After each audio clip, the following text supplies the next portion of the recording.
Kielenlaittovideo. Juhana Nyrhinen opastaa. Ensin löysetään vähän viritystappiin. Muutama kiekka. Sitten valitaan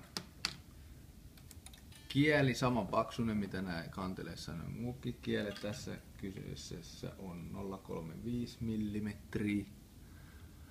Ja mä mittaan tän kielen tällä lailla, että mä laitan sen tonne ponnen perään. Ja sitten 3 sormea yli tästä viritystapista. Siihen mä teen lenki. Ja kapeapäisillä pihdillä.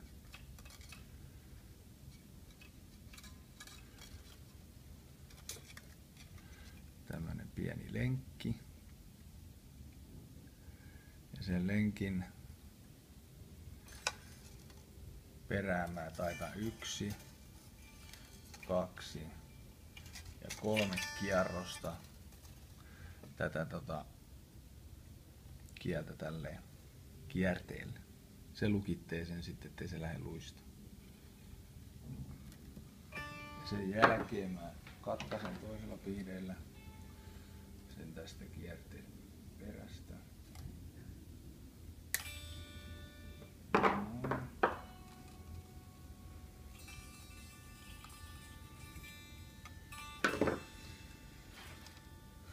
Ja se puetaan tän vartaan alta.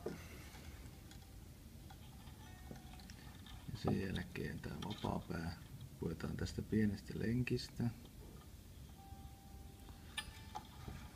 Kiristetään suurin piirtein kohilleen siihen. Ja sitten täältä mä laitan tämän kielen viritystopin reiästä tänne itseenpäin ja taitan sen 180 astetta sen kielen kärjen. Ja lopuksi vielä taitan sen tuohon kiinni niin, että sitten tää kieli jää tänne lukkoon. Ja kun mä kiristän sen, toi pääty menee tonne viritystopin reikään.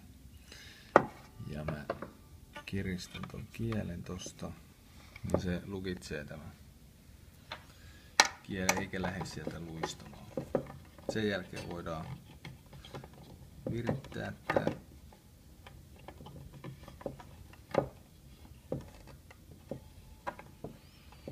Katsoo kieliväli täältä vartaaltakin, että se on sama. Pysyy yhtenäisenä.